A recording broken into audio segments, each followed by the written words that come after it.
Racine, une tribune d'actualité sur la diversité culturelle et le vivre ensemble. Réflexion et analyse politique, enjeux sociaux et culturels, hommages et reconnaissance.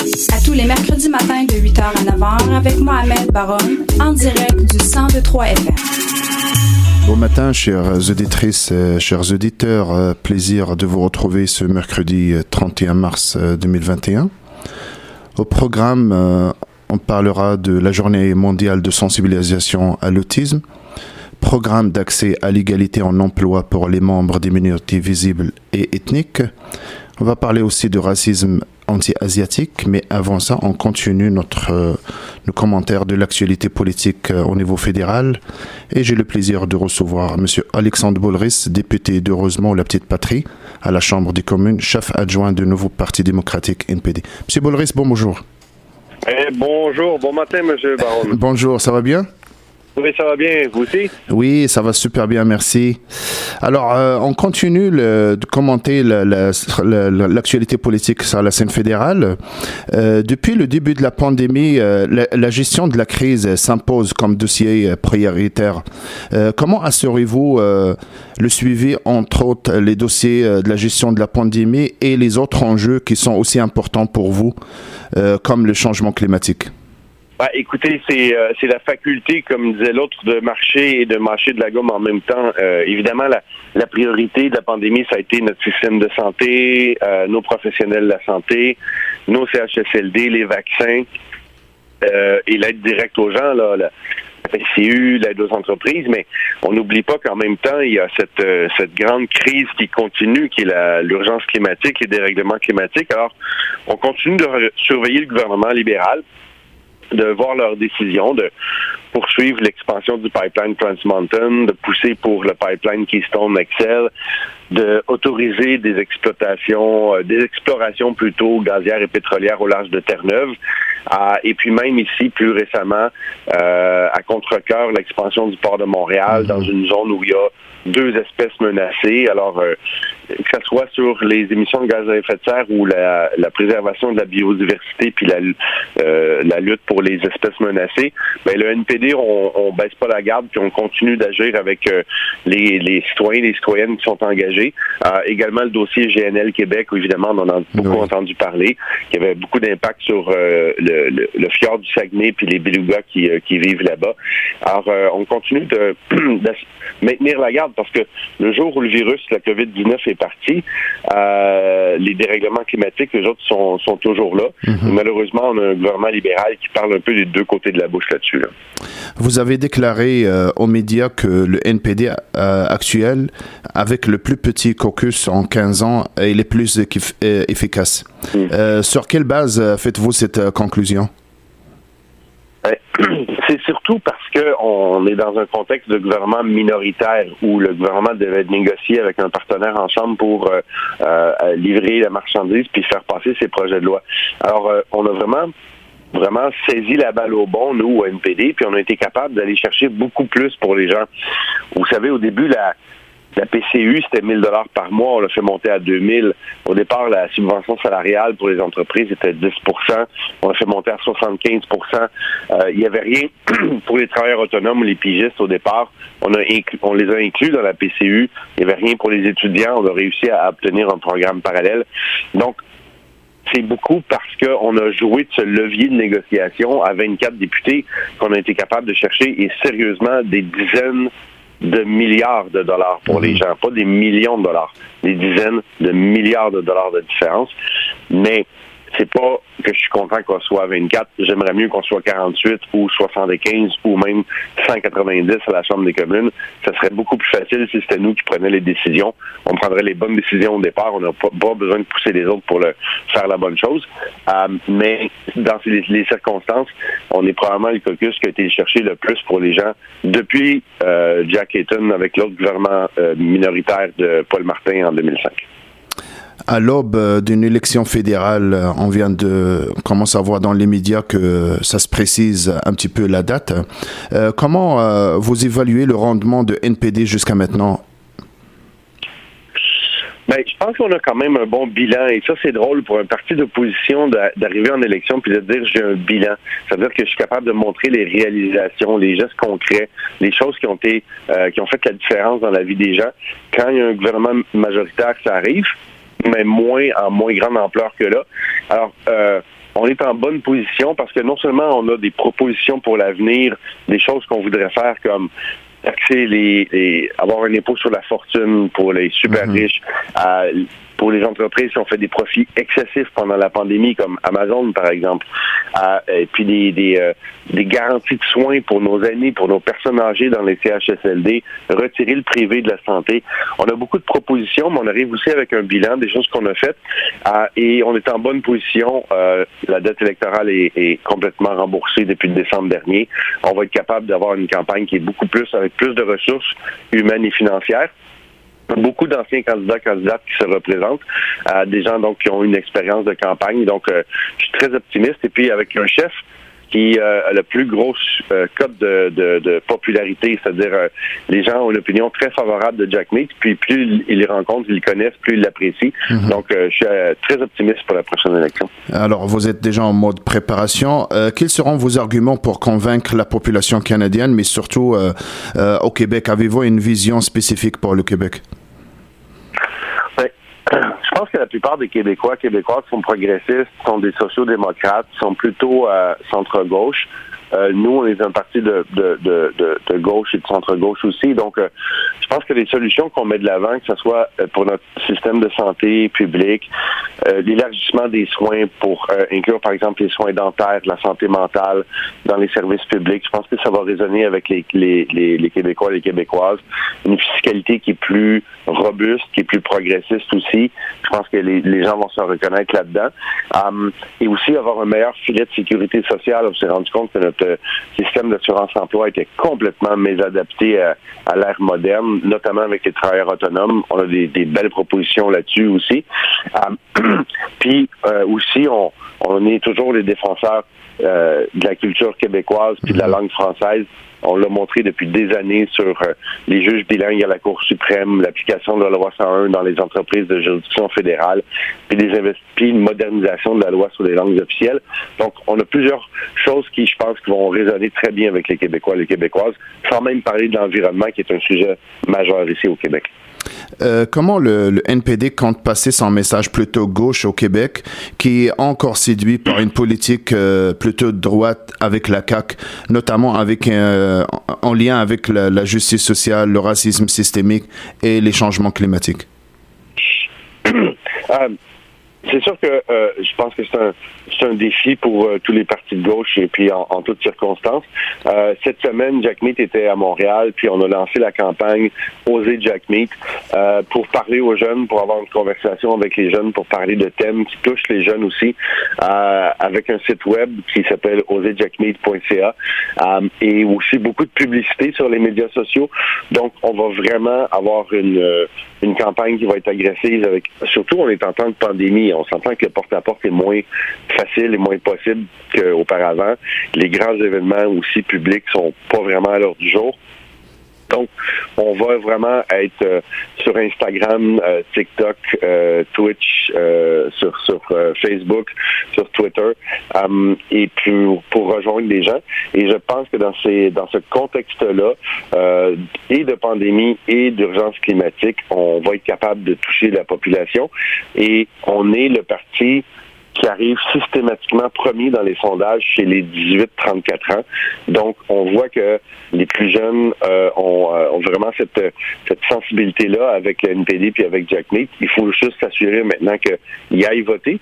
Puis avec les personnes plus âgées, on a des propositions très concrètes pour garantir une qualité de soins, puis une vie dans la dignité pour les personnes plus aînées, puis d'accès à des médicaments puis à des soins publics aussi accessibles.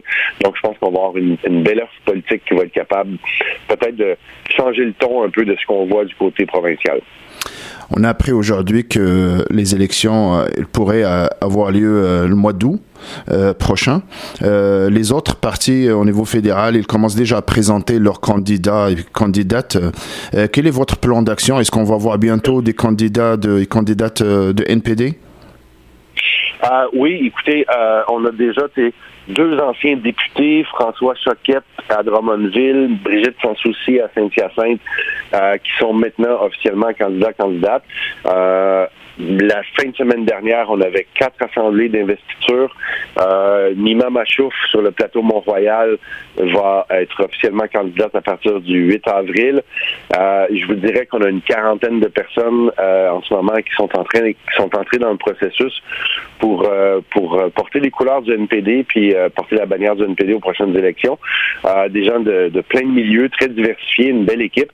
On a Catherine Roy-Goyette dans Hochelaga qui est déjà investie. Je pense qu'on va avoir des belles surprises aussi dans les prochaines semaines. Donc, nous autres, que ce soit au mois de mai, au mois de juin, au mois d'août, on va être prêts. La machine est partie. La machine est mise en branle. On a déjà notre firme de communication. Donc, tout roule, tout va bien du côté du NPD. Puis, je pense qu'on a hâte d'aller affronter les autres partis, puis échanger les idées, échanger avec les citoyens, puis voir c'est quoi les meilleures solutions pour l'avenir. C'est certain, si les élections ils vont avoir lieu le mois d'août, on aura 2 élections de suite au niveau municipal et au niveau fédéral. Ça va faire beaucoup. Pour les citoyens, j'avoue que ça va faire beaucoup. J'espère au moins que les deux ne seront pas en même temps. Ça serait vraiment très difficile. Exactement. Alexandre Bolleris, député de Rosemont-la-Petite-Patrie à la Chambre des communes, chef adjoint du nouveau Parti démocratique. Merci, au plaisir. Merci, Mohamed. Bonne journée. Au revoir. Racine, une tribune d'actualité sur la diversité culturelle et le vivre ensemble. Réflexion et analyse politique, enjeux sociaux et culturels, hommage et reconnaissance. À tous les mercredis matins de 8h à 9h avec Mohamed Baron, en direct du 102.3 FM. De retour à l'émission, le 2 avril de chaque année, c'est la journée mondiale de sensibilisation à l'autisme. L'occasion d'informer le grand public sur les réalités de ce trouble du développement. Pour en parler davantage, je reçois Jennifer Macaron, députée de Westmount-Saint-Louis, porte-parole du PLQ pour les clientèles vivant avec un handicap ou avec le spectre de l'autisme. Madame Macaron, bonjour. Bonjour. Ça va bien aujourd'hui? Ça va très bien, merci. Super. En fait, la première question que je me pose est quel est l'état de l'autisme au Québec actuellement et jusqu'à quel point la pandémie affecte cette situation des personnes autistes? Mais là, pour les statistiques que nous avons pour le Québec, c'est quand même une personne sur 65. Et on sait que ces chiffres sont en croissance. Alors, c'est quand même un nombre assez important de Québécois et Québécoises. On sait aussi dans le réseau de l'éducation, nous avons actuellement ceux qui sont identifiés, parce qu'il y a quand même un code, à peu près 20 000 personnes qui sont identifiées comme élèves qui souffrent de l'espèce de l'autisme. Alors, avec la pandémie, quand on regarde ces chiffres, nous savons déjà que ça prend quand même des mesures agressives. Ça prend des mesures qui seront aussi assouplies quand on parle de toutes les mesures sanitaires qui ont été mises en place par rapport à COVID. Alors, beaucoup de demandes ont été faites au nom de cette population. Par exemple, un masque avec fenêtre, parce que le langage est très important. Plusieurs de ces personnes, malheureusement, ils ne peuvent pas parler. Alors, ça reste que c'est un déficit très important. Beaucoup entre eux souffrent d'un déficit intellectuel, alors des difficultés à comprendre les consignes et les mettre en vigueur. Alors, de respecter la distanciation sociale, c'est quasi impossible. Puis aussi, de dire qu'ils n'iront pas à l'école. Je pense que ceci, le manque d'accès à leur école, à leur professionnel, c'est ça qui a été le plus difficile pour la communauté des personnes autistes parce que ça représente des reculs très importants. On peut très facilement se désorganiser et aussi... c'est une isolation, c'est pas souhaité pour les personnes qui ont absolument besoin d'avoir ces soins qui sont précieux. Déjà que c'est difficile dans le réseau, si on parle pour les enfants ou pour les adultes, on sait que c'est difficile. Alors de tout arracher ça, c'est de l'instabilité. Puis pour plusieurs parents, je sais que je parle longtemps, mais si maintenant je parle aussi des parents des enfants adultes qui sont peut-être placés dans les ressources ressources intermédiaires, des hébergements à long terme, eux, ils ont été privés de voir leurs enfants, dans certains cas, pendant 12 mois. C'est comme un prison. C'est inacceptable. Il faut que le gouvernement soit à l'écoute de leurs besoins aussi. Le Québec continue le processus de vaccination. Est-ce que les autorités sanitaires elles prennent en considération le besoin prioritaire des personnes autistes? Ben, à mon avis, je dirais non. Ça fait longtemps, non seulement à mon nom à moi, j'ai écrit une lettre à Christian Dubé en demandant le ministre de regarder, de demander à l'INSPQ d'étudier la question. Est-ce que nous devons vacciner non seulement les personnes autistes, mais aussi les personnes handicapées plus tôt, avant d'arriver à priorité numéro 8? On sait que c'est trop long, comme pour toutes les raisons que j'ai évoquées tantôt. L'impossibilité de respecter les mesures sanitaires, la distanciation sociale, pour quelques-uns entre eux, laver les mains, ils ont des problèmes sensoriels. Il y a plein de raisons pour eux de regarder est-ce que nous devons privilégier et prioriser cette population. Puis la réponse à date, c'est non. J'ai pas eu une réponse à ma lettre, mais je ne suis pas seule. Il y a beaucoup d'organismes qui représentent les personnes handicapées, que ce soit la trisomie 21, que ce soit les maladies chroniques, que ce soit autre forme d'handicap pour les personnes qui sont lourdement handicapées. La réponse à date était non. Et là, le gouvernement a dit oui, ce que nous allons faire, nous allons vacciner quand même ces personnes. On va les privilégier pour le début de le mois d'avril. Mais c'est un demi-mesure parce que ceux qui ont identifié, c'est uniquement les personnes qui vivent dans les résidences à longue durée. Alors, les résidences intérimaires, les résidences type familial, mais pour toutes les personnes qui vivent à la maison, et M. Baron, vous savez, c'est ça qu'on privilège, c'est ça qu'on veut. On veut le plus possible que les gens restent chez eux avec leurs proches aidants, mais ça, c'est une population qui est totalement oubliée. Et ça, c'est inacceptable parce qu'ils devront avoir également la chance de se protéger. Oui, vous avez parlé des groupes communautaires. Il y a plusieurs groupes qui ont verbalisé leur déception et puis même ils ont qualifié l'annonce du gouvernement le 17 dernier que les personnes handicapées vivant des ressources intermédiaires et des types familiales des ressources assimilées seront vaccinées au cours du mois d'avril. Est-ce que vous qualifiez ça comme une décision qui défavorise l'inclusion sociale des personnes ayant un handicap ou trouble de santé mentale? Ben, c'est sûr, ce qu'on cherche toujours, c'est une inclusion et un respect de tout. De toute la population. On peut pas dire que les personnes qui souffrent d'un handicap ne sont pas différentes, mais d'avoir des mesures sanitaires qui sont différenciées pour ces personnes, oui. C'est très difficile, je pense, que la population de voir, parce que souvent, ces handicaps sont invisibles. Autisme, souvent, c'est invisible, par exemple. Mais je salue vraiment toutes les interventions des groupes comme ACRIF, COFAN, la Fédération québécoise de l'autisme, Autisme Montréal, la Société québécoise de la déficience intellectuelle. Je pense que nous avons plusieurs groupes qui ont milité l'importance d'avoir une inclusion de la société, puis de vacciner cette population. Ben, ça leur permet, comme j'ai mentionné tantôt, de quitter leur résidence. Ça leur permet aussi à leurs proches aidants d'avoir le paix, parce qu'il faut aussi avoir une pensée pour eux. La santé mentale des gens qui s'occupent de cette population qui est très vulnérable est aussi à risque. Alors, il faut avoir un pensée pour eux. Si on veut qu'ils aient la possibilité de sortir de leur prison, puis la prison est leur résidence, faut vraiment miser sur ça qui est important. J'ai déjà dit dans le passé, on peut pas nier la science. La science est très importante. Mais pour gouverner, ça prend aussi de la compassion et de l'humanité. Exact. Alors, je demande au gouvernement de regarder les deux aspects. Regarder la science, identifier ce qui est important et aussi de voir l'humanité et la compassion derrière les décisions. On ne peut pas ignorer cette population. Ils sont là. Ils prennent la main. Ils font plusieurs demandes. C'est très médiatisé. Pourquoi? Parce que c'est un enjeu. Parce que ça reste que c'est des êtres humains, puis c'est les grands oubliés tout le temps. J'ai reçu 2 questions de 2 mamans et vous pouvez imaginer un peu l'inquiétude qu'ils ont.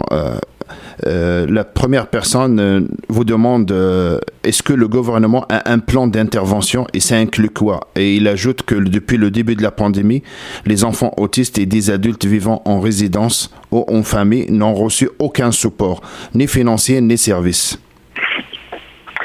Ouais, ça, c'est une bonne question pour le gouvernement. Évidemment, je ne peux pas parler au nom du gouvernement, mais je peux partager ma déception avec cette maman. Ce que j'ai reçu à travers les 12 derniers mois, c'est des cris de cœur. Des cris de cœur des parents, comme j'ai mentionné, qui sont privés de voir leur enfant. Puis c'est pas parce que ton enfant est adulte que tu veux pas passer du temps avec eux. Souvent, pour des enfants qui souffrent d'une déficience intellectuelle ou l'autisme ou autre, le seul ancre qu'eux y ont, le seul source sûre dans leur vie, c'est leur père, c'est leur mère. Alors, de se priver de ce contact, c'est très important. C'est pas n'importe quoi. Ça représente la désorganisation, ça représente des reculs. Puis, c'est pas une population où ils peuvent avoir de la communication, mettons, par iPad ou en ligne ou par téléphone. Ça fonctionne pas. Alors, il n'y avait pas de plan pour ces personnes. Il n'y avait pas nécessairement un plan d'intervention qui a été mis par le gouvernement pour dire, mais voici, nous avons des mesures sanitaires qui doivent être respectées pour un tel groupe de personnes. Ça fonctionnait pas de même. Tout le monde était regroupé, tout le monde était dans le même bateau. Puis à quelque part, ce qui est très important, évidemment, c'est de respecter les mesures sanitaires parce qu'on veut se protéger collectivement comme société. Mais de l'autre côté, comme je dis, ça prend quand même des mesures sanitaires, les mesures humanitaires.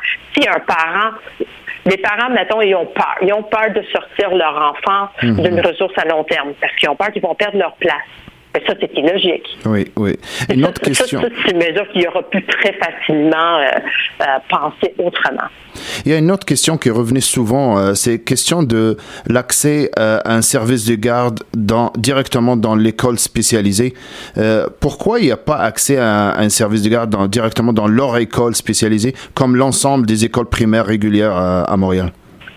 Mais ça aussi, c'est une très bonne question. Puis, écoute, encore une fois, je partage une inquiétude puis un questionnement là-dessus parce que ça reste qu'il y a quand même du budget pour répondre à cette demande. Alors, est-ce que c'est un manque de pénurie de main-d'œuvre dans le réseau de l'éducation, dans le réseau de services de garde? Est-ce que c'est parce qu'on est en manque des professionnels ou des gens qui sont en mesure d'en prendre soin de ces gens?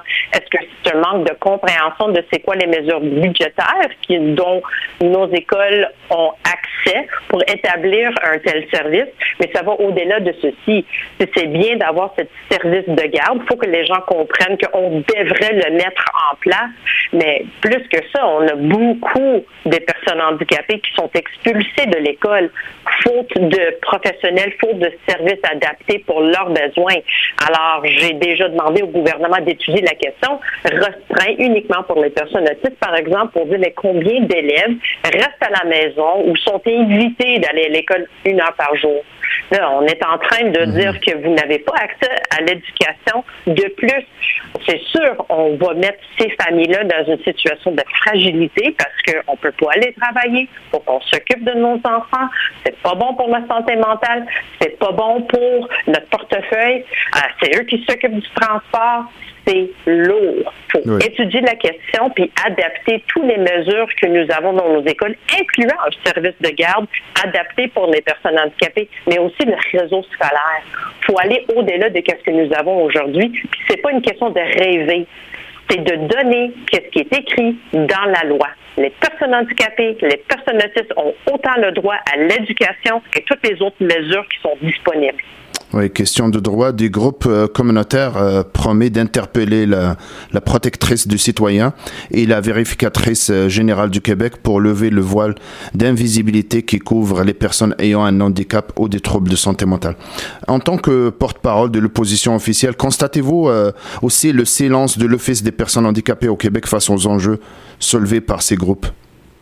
Ouais, je me sens un peu, honnêtement, là, mon cœur est avec le OPHQ. Pourquoi? Parce que ça reste que c'est un palier du gouvernement. Hein. C'est une ressource qui est gérée par le gouvernement. Eux, leur patron, c'est le gouvernement. Ils n'ont pas une indépendance. Alors, ça ne doit pas être évident d'agir ou de se prononcer. Ils ne sont même pas inclus souvent dans les discussions. Nous n'avons jamais parlé de, par exemple, la priorisation dans nos hôpitaux par rapport aux soins de vie, par exemple. Quand j'ai mené ce bataille pour les personnes handicapées, parce qu'on ne voulait pas qu'eux, ils n'ont pas autant accès, par exemple, à des respirateurs, par exemple, face à la COVID. Le OPHQ n'était même pas consulté quand le gouvernement a déposé ce rapport, ce protocole de triage. Il n'était pas consulté. Pourquoi? Je ne sais pas. On a évoqué l'importance qu'ils sont partenaires parce que c'est quand même la voix de plusieurs personnes handicapées au gouvernement. Alors, la situation s'est corrigée. Oui. Mais ça reste qu'ils n'ont pas l'indépendance nécessaire pour agir au nom de la population dont ils représentent. Vous m'entendez pas? Oui, et là, je vous entends. Oui. Oui, ce que je disais, c'est que ils ont pas le OPHQ, il n'y a pas l'indépendance nécessaire pour agir au nom des personnes et la communauté dont ils représentent. Alors peut-être c'est une autre chose à repenser pour le gouvernement, de voir qu'est-ce qu'il peut faire pour bonifier ce palier de gouvernement, parce que dans le fond, c'est ça, eux, leur patron, c'est le ministre. Alors, comment qu'eux, ils peuvent revoir un peu d'indépendance, un peu comme le vérificateur général, un peu comme la protectrice des citoyens. Jennifer Macaron, députée de Westmount-Saint-Louis, porte-parole de PLQ pour les clientèles vivant avec un handicap ou avec le spectre de l'autisme. Merci et au plaisir. Merci, M. Barron. Bonne journée. De retour au programme. En 2000, le gouvernement du Québec a légiféré en adoptant la loi 143, l'accès à l'égalité en emploi, pour corriger des situations de discrimination.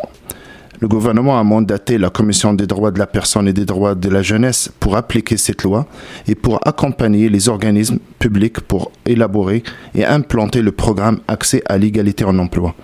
Pour en parler de cette loi et son application, je reçois M. Philippe André Tissy, président de la Commission des droits de la personne et des droits de la jeunesse. M. Tissy, bonjour. Bonjour. Alors, le gouvernement a mandaté la Commission des droits de la personne et des droits de la jeunesse pour appliquer la loi 143, pour accompagner les organismes publics à élaborer et à implanter le programme Accès à l'égalité en emploi. Comment vous pouvez expliquer l'affirmation du groupe d'action contre le racisme que le programme n'a pas donné les résultats escomptés et qu'il est le temps de resserrer l'application et de s'assurer d'un suivi rigoureux des résultats obtenus?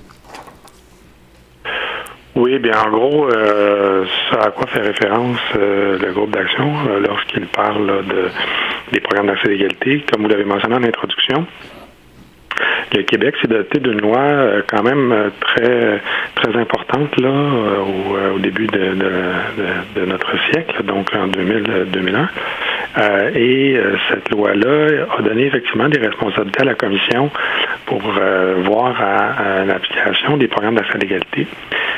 Donc, 20 ans plus tard, la Commission, à travers les différents rapports qu'elle a soumis et fournis au gouvernement, ce qui a été mis en lumière, c'est que bien qu'il y avait des progrès dans certains groupes visés, évidemment, la situation n'était pas encore donc les seuils visés, les objectifs visés par la loi de diversité n'avaient pas été encore atteints. Et donc, c'est pour ça que le groupe d'action parle qu'il y a du travail encore à faire de ce côté-là. Et c'est un peu le sens là, des actions de la Commission dans les dernières années. Oui. Et Léo, selon vous, le manque à gagner, pensez-vous que c'est un échec de la direction de programme Accès à l'égalité dans son rôle de surveillance, ou bien c'est celui de la Commission? Premièrement, il n'y a pas de distinction dans ce que vous dites, en ce sens que ce qu'il faut comprendre, c'est que la loi sur l'accès à l'égalité prévoit que des organismes, des municipalités, des centres de services scolaires, le réseau de la santé et services sociaux sont assujettis à l'application de la loi, et c'est la Commission qui surveille l'application de la loi. Maintenant, tous ces organismes-là ont vu des progrès ou des avancées dans leur représentation à des degrés divers. Et c'est sûr certain que nous, un des travaux qu'on fait, c'est s'assurer que ces organismes-là se fixent des objectifs et atteignent ces objectifs-là pour s'assurer que leur personnel reflète la part de la population active qui correspond aux différents groupes visés. Puis il faut rappeler, les groupes visés, c'est les 5 groupes qui sont victimes historiquement de discrimination au Québec, soit les femmes, les minorités visibles, les minorités ethniques, les personnes autochtones et les personnes handicapées. Donc, il y a pour certains de ces groupes-là du travail à faire encore, mais il y a également, puis je le souligne, des progrès dans les 20 dernières années, des différentes représentations de ces différents groupes-là. Ça ne veut pas dire qu'il ne faut pas continuer à travailler. Vous avez fait une sortie récemment en lien avec la situation de CIS des Laurentides. Pensez-vous qu'il y a un lien non-respect de cette loi? Et je rappelle nos auditrices et nos auditeurs qu'il s'agissait d'une affiche au poste pour embaucher une personne du personnel blanc. Oui, c'était une offre d'emploi pour femmes blanches seulement, qui a été immédiatement retirée. Évidemment, ce que vise la loi sur l'accès à l'égalité, les mesures que la Commission met en place, c'est pour combattre ce qu'on appelle, là, évidemment, la discrimination de nature systémique. En ce sens qu'il ne s'agit pas d'avoir des actions individuelles dans des dossiers individuels, mais bien d'avoir des approches dans la dotation, donc le recrutement, la formation, la mobilité de la main-d'œuvre qui font en sorte d'assurer que ces principes-là soient mis de l'avant dans le recrutement.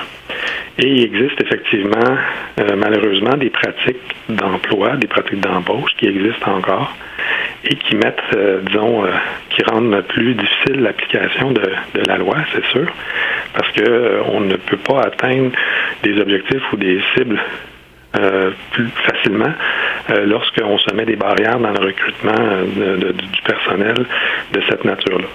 Maintenant, là, ça, je pense que ce serait présomptueux de dire qu'il y a un lien de cause à effet entre les deux, mais c'est sûr certain que ça illustre bien le besoin de ces programmes-là, puis le besoin d'une application quand même stricte par les établissements, tant du réseau de la santé, mais des autres réseaux aussi publics, des principes prévus à la loi sur l'accès à l'égalité.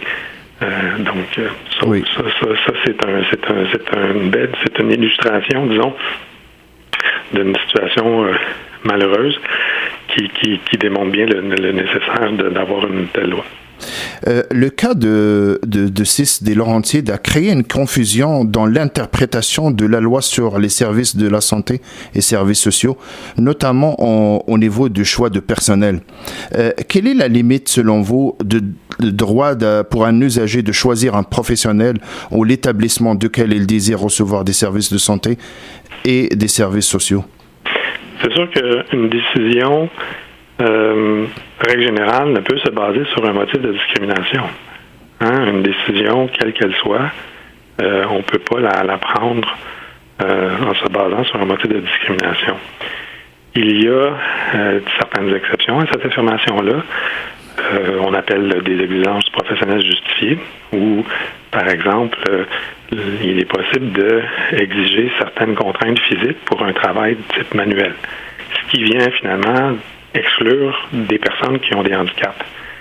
Alors, la responsabilité dans un cas comme ça, c'est la responsabilité de l'employeur de démontrer que le poste en question nécessite absolument le fait, par exemple, de soulever des lourds objets, ce qui rend impossible l'embauche d'une personne avec tel type d'handicap.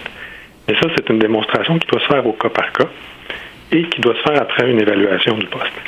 Alors, c'est sûr que si on fait des affichages généralisés ou on fait de ce genre d'affichage-là, c'est sûr que ça, on s'entend à sa face même, là, c'est effectivement discriminatoire parce qu'il n'y a pas d'approche individualisée. La deuxième chose, c'est que c'est sûr certain que il faut aussi toujours comprendre que se baser sur une approche discriminatoire pour prendre une décision, c'est jamais un bon guide pour un décideur, quel qu'il soit, que ce soit dans le milieu scolaire, milieu santé, peu importe. Oui. Ces situations nous démontrent clairement qu'il ne suffit pas uniquement d'élaborer une politique ou d'élaborer un plan d'action, mais il s'agit plutôt d'un changement de culture. Comment votre commission peut assurer un changement de culture, une implantation d'une nouvelle pratique de gestion et une nouvelle orientation de formation pour le personnel, surtout pour compléter cette ambiguïté dans la loi? Oui, bien, c'est pas nécessairement juste la commission, évidemment, vous l'avez dit, il y a 20 ans, on a adopté une loi au Québec, là, le groupe d'action y a fait référence, il y a un ministre responsable de la lutte contre le racisme, il y a plusieurs gestes qui sont posés qui ne dépendent pas non plus de la commission, parce que si vous parlez de changement de culture, mais on parle de la société dans son ensemble. Et moi, je vois aussi les autres professionnels impliqués dans le dossier, l'Ordre des conseillers en ressources humaines, donc qui, par exemple, qui mènent des campagnes très actives pour s'assurer que les gens qui travaillent en gestion des ressources humaines appliquent un cadre qui met en valeur là, les principes de la loi sur l'accès à l'égalité puis la Charte des droits et libertés de la personne. Donc, évidemment, je vais vous répondre que ça ne peut pas être uniquement la commission qui a pour mandat de changer la culture. Et évidemment, ça prend un ensemble d'acteurs qui travaillent dans ce sens-là. Et ça prend aussi, évidemment, une responsabilisation des organismes publics. C'est un peu ça aussi le sens de la loi sur l'accès à l'égalité, pour faire en sorte que lorsqu'il y a des comportements ou des actions qui sont de nature discriminatoire, mais que ces comportements-là soient plus tolérés, ne soient pas acceptés. Puis je pense que c'est un peu ça aussi qu'on a vu dans l'action gouvernementale récente. Lorsqu'on parle de l'approche de la tolérance zéro, on a vu quand même des réactions très rapides des différents intervenants lorsque cela se produit. Maintenant, vous me direz, ça se produit quand même, je vous dis, vous avez raison, mais le changement de culture, il s'opère à partir du moment où ce qu'on dit, c'est que ce genre d'ajustements-là, ils ne sont plus tolérés dans notre société. Ça, c'est un message quand même assez fort qui est envoyé par le gouvernement et les établissements. Changement de culture, mais avant tout, il faut vraiment admettre la situation quand on parle de Cis de Laurentide ou bien la situation de Lanaudière ou même avant le décès tragique de Joyce. Selon vous, s'agit-il de racisme systémique ou bien juste des cas isolés? Ben, pour la commission, ça fait longtemps que la commission parle d'une approche systémique. Vous me parlez là, à l'instant de la loi sur l'accès à l'égalité. Je vous disais que cette loi-là visait à corriger une discrimination systémique vécue par les groupes visés par la loi. Donc, un autre exemple qu'on peut donner, c'est la loi sur l'équité salariale qui a été adoptée au Québec en 1997 pour mettre fin à la discrimination systémique envers les femmes. Donc, il existe de nombreuses lois, de nombreuses positions de la commission sur la nécessité de s'attaquer à des mesures, à des problématiques d'ordre systémique. Puis, quand on dit systémique, évidemment, vos auditeurs, je pense, le comprennent bien. Il s'agit de situations on ne veut pas dire le mot systématique. On ne veut pas dire que ça s'applique tout le temps à tout le monde. Ce qu'on veut dire, c'est qu'il y a ici des systèmes qui sont en place, des structures qui font en sorte qu'il y a malheureusement des comportements qui se reproduisent. Et ça, des fois, de façon sans que les gens nécessairement le réalisent. Et c'est pour ça que c'est important de poser ce genre de gestes-là pour venir corriger ces discriminations-là et puis pouvoir s'attaquer finalement à la racine du racisme dans notre société. Il faut pas se limiter uniquement à l'approche individuelle du racisme, mais il faut aussi s'attaquer à sa dimension systémique. Philippe André-Tessier, président de la Commission des droits de la personne et des droits de la jeunesse. Merci, au plaisir. Merci beaucoup, M. Baronier. Racine, une tribune d'actualité sur la diversité culturelle et le vivre ensemble. Réflexion et analyse politique, enjeux sociaux et culturels, hommage et reconnaissance. À tous les mercredis matins de 8h à 9h avec Mohamed Baroun, en direct du 102.3 FM. Le 22 mars dernier, plus de 1000 personnes se sont rassemblées au centre-ville de Montréal pour dénoncer le racisme anti-asiatique. Les communautés asiatiques subissent plusieurs actes racistes et crèmes haineux, notamment depuis le début de la pandémie. Pour en parler, je reçois Daniel Tran, président du comité de direction au Jeunes Conseil de Montréal, vice-président au financement et partenariat à Force Jeunesse, directeur de la ligne d'affaires à la Jeune Chambre de commerce de Montréal. Monsieur Tran, bonjour. Bonjour, comment allez-vous? Ça va super bien de votre côté? Ça va très bien, merci. Alors, la pandémie a mis en lumière sur le racisme que les communautés asiatiques subissent depuis longtemps. Les actes racistes anti-asiatiques ont quintuplé depuis le début de la pandémie, selon la SPVM. Selon vous, quelles sont les raisons de cette haine anti-asiatique? Et est-ce que qualifiez-vous le racisme anti-asiatique c'est de racisme systémique? C'est des très bonnes questions, en effet. Selon moi, le racisme anti-asiatique est définitivement relié au racisme systémique. Dans le fond, c'est pas nouveau, le racisme anti-asiatique. On en entend plus parler dernièrement de par la couverture médiatique, de par la prise de conscience collective envers ces actes haineux. Définitivement, avec la pandémie, il y a eu une dégradation à cet effet-là pour plusieurs raisons. La raison numéro 1, il y a l'association que certaines personnes font en lien avec la COVID-19 pour les communautés asiatiques. Et puis, étant donné que c'est quelque chose qui a commencé depuis le début, qui a été repris dans plusieurs discours de politiciens, également aussi au niveau international, ça fait en sorte que ça non seulement renforcé ce biais, mais également ça a légitimisé ce type de discours aussi. Oui. On peut soutenir que pour lutter contre ce problème, nous devons d'abord le considérer comme un racisme en premier lieu. Comment pouvons-nous le traiter comme du racisme plutôt que des actes isolés? C'est une bonne question. Puis en fait, le plus difficile pour pouvoir bien traiter ces incidents comme du racisme réel, c'est tout d'abord, il faut le reconnaître. Il faut reconnaître en tant que société que ce ne sont pas juste j'utilise l'expression qu'on utilise souvent dans les médias, mais des loups solitaires qui se disent qui font ce genre d'actes, mais vraiment reconnaître que c'est un problème collectif que nous avons en tant que société. Et je pense qu'une fois que cette étape est franchie, c'est là où est-ce qu'on peut déterminer plusieurs pistes d'action pour pouvoir régler ce genre de situation. Je pense par exemple à nos instances institutionnelles qui pourraient tout d'abord reconnaître que qu'il y a du racisme systémique qui se vit. Je pense également aussi aux différentes instances décisionnelles, les dirigeants d'entreprise. Je pense également aussi à la sélection des candidats, des candidates dans les entrevues également. Je pense que le racisme, il y a tellement de couches qu'on peut penser, qu'on ne pense pas nécessairement à tous les impacts qu'on peut avoir. Dernièrement, j'ai lu que la ville de Montréal avait une unité qui se penchait là-dessus, mais cependant, dans cette unité-là, on ne retrouve aucune personne racisée là-dedans. Donc, je veux pas dire, je veux rien enlever à cette unité. Au contraire, je pense que c'est une bonne chose qu'elle existe. Cependant, moi, la question que je pose, c'est que si ces personnes ne sont pas des personnes racisées, autant bienveillantes qu'elles soient, est-ce qu'elles ont des biais personnels qui pourraient faire en sorte qu'ils pourraient limiter les investigations qui seront nécessaires? Et également aussi, est-ce que ces personnes seront en mesure de reconnaître lorsqu'il y aura corrélation plutôt que de décider que ces actes sont des actes isolés? Selon la SPVM, près de 40% des crimes dénombrés sont des crimes contre les propriétés, soit des méfaits ou des graffitis. Avez-vous des craintes que ces actes passent de vandalisme aux actes de violence ouverts? Comme, tout à fait. Je sais que, en fait, en regardant les dernières statistiques, la plupart, oui, effectivement, il y avait des graffitis et tout, mais il y avait beaucoup de violences verbales qui se faisaient.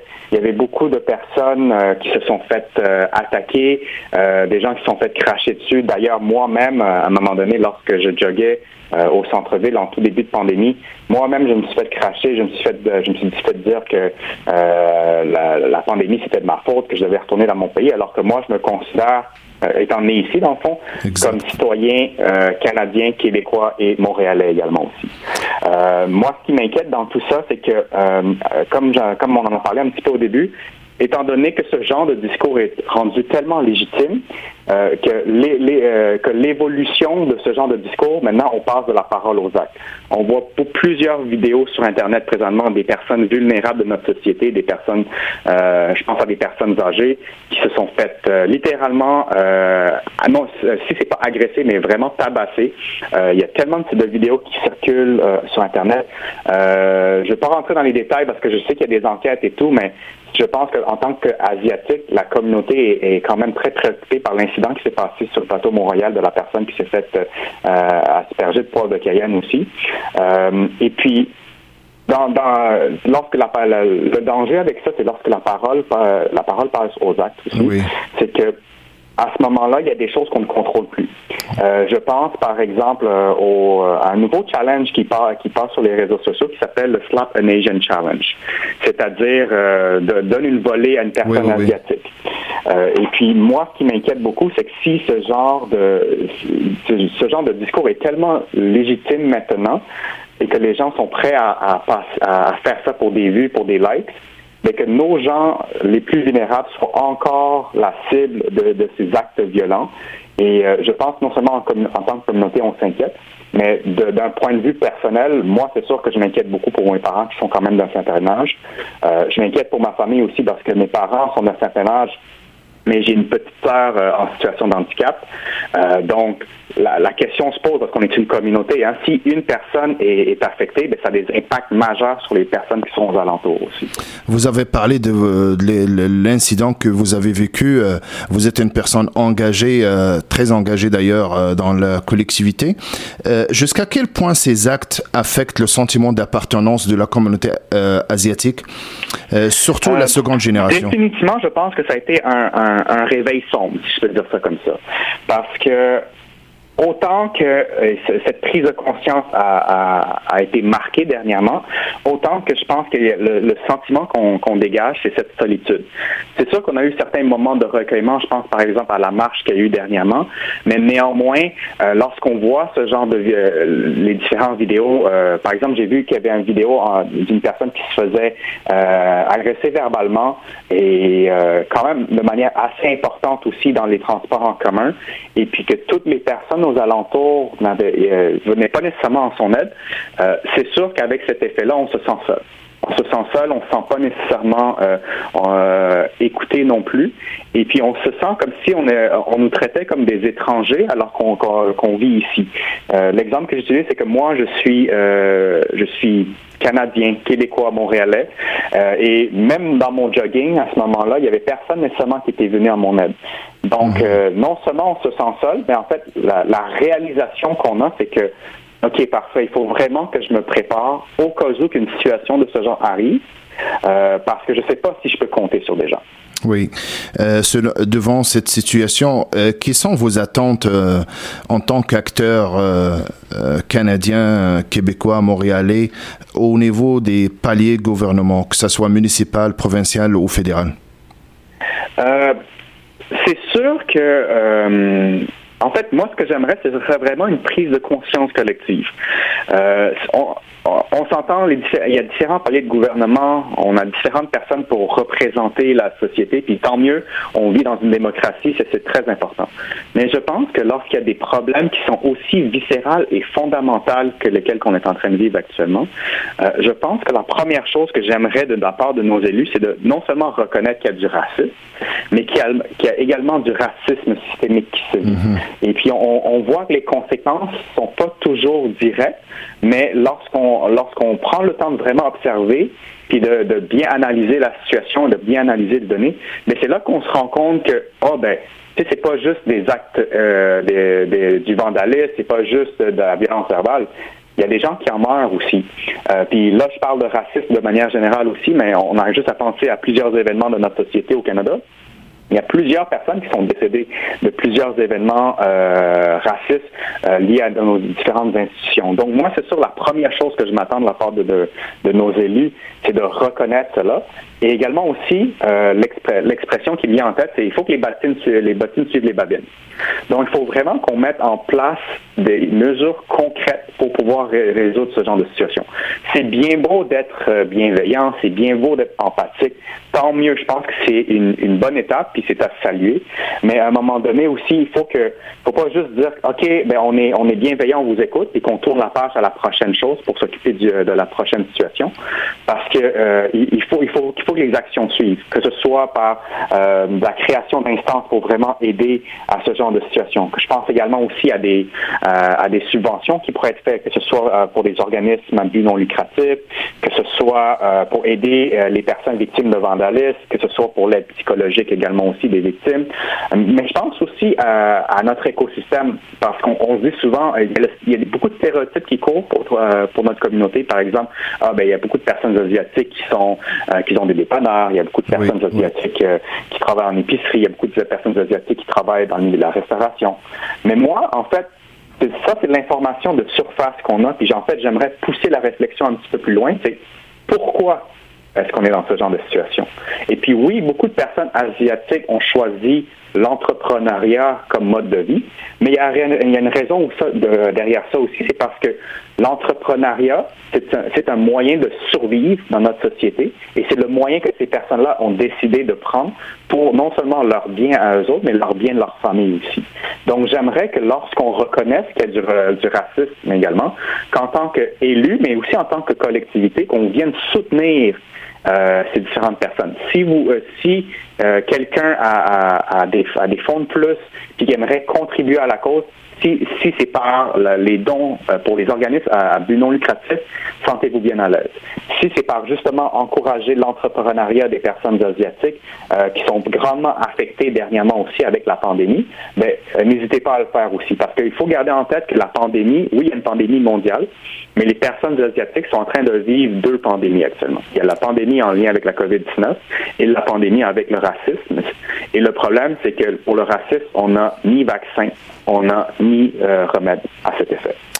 Merci beaucoup. Daniel Trent, président du comité de direction des Jeunes Conseils de Montréal, directeur en ligne d'affaires à la Jeune Chambre de commerce de Montréal. Très apprécié. Au plaisir. Au plaisir. Merci beaucoup pour votre temps.